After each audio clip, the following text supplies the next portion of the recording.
Hello and welcome to this video where I talk about if subtitles matter. So I'm in my YouTube analytics, my YouTube studio, and you can see here this is just for the last 28 days. And I'm going to firstly go down and look at geographies. So we've got geographies here. Now, not surprisingly, the biggest percentage of my audience for the last 28 days comes from the United States. Then surprisingly, it's India, then United Kingdom where I'm based, then Germany, then Canada. And those percentages get lower and lower. So it is useful to know where your audience are based, or where the majority of your audience is based, in terms of timing and language. So if we look here, we can see we've got subtitles.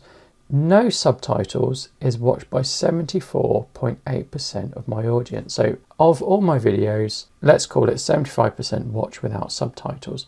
That means 25% watch with subtitles. So 1 in 4 views on my channel use subtitles. So subtitles are quite important for me, and I will put subtitles in, and I'll put a lot of effort into making sure those subtitles are correct.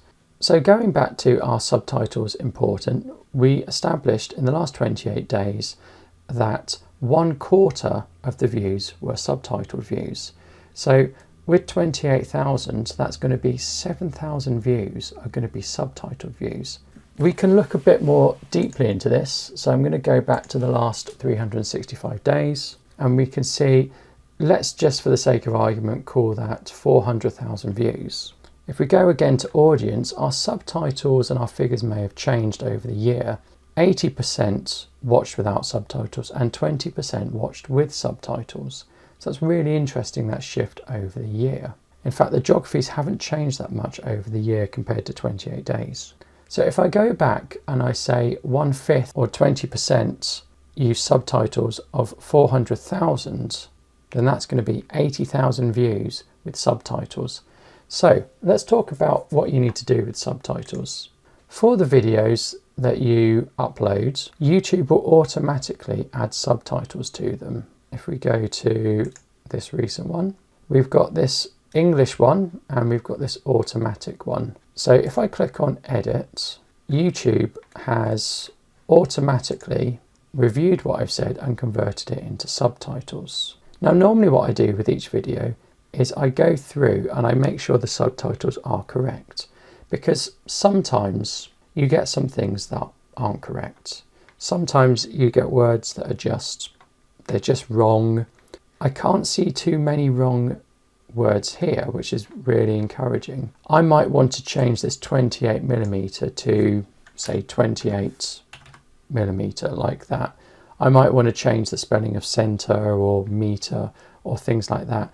Sometimes you'll get odd words that are just wrong. So this word here is monocular. Now clearly that has come up with monocule. So that would be the correct one. If you've got a 10-minute long video, you need to sit down for 10 minutes at least and watch it through with the subtitles to check that you're correct. So I use a service called HappyScribe for this, but the YouTube one is much improved, and the YouTube one doesn't look that bad. So I'm going to click publish. I use HappyScribe and I find it easier and quicker to edit in HappyScribe rather than in YouTube. So what you can do is you can go and add different languages. Now, let's think back to the demographic. India was a very large demographic. So I might want to add Hindi.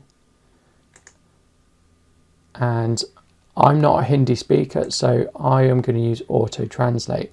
Now I'm trusting that this is translated correctly. The reason I go to the effort of making sure my subtitles are correct and translating it into a different language is because I know it will help my video retention and it will help my watch time. Remember, an awful lot of views come from people who put the subtitles on. If you're watching something and it's subtitled and it doesn't make sense and there are mistakes in it, you're very likely to turn it off, and you're very likely not to come back to the channel to watch another video. The poor subtitling is going to be a turn off. Whereas if you do good subtitling, that's going to be something that draws people in. They know your videos are well subtitled. They know you put the effort into subtitling your videos. If your audience is truly across the world and you have lots of different languages, and you can see that in your statistics, then subtitling, I think, is worth the time and effort to put into.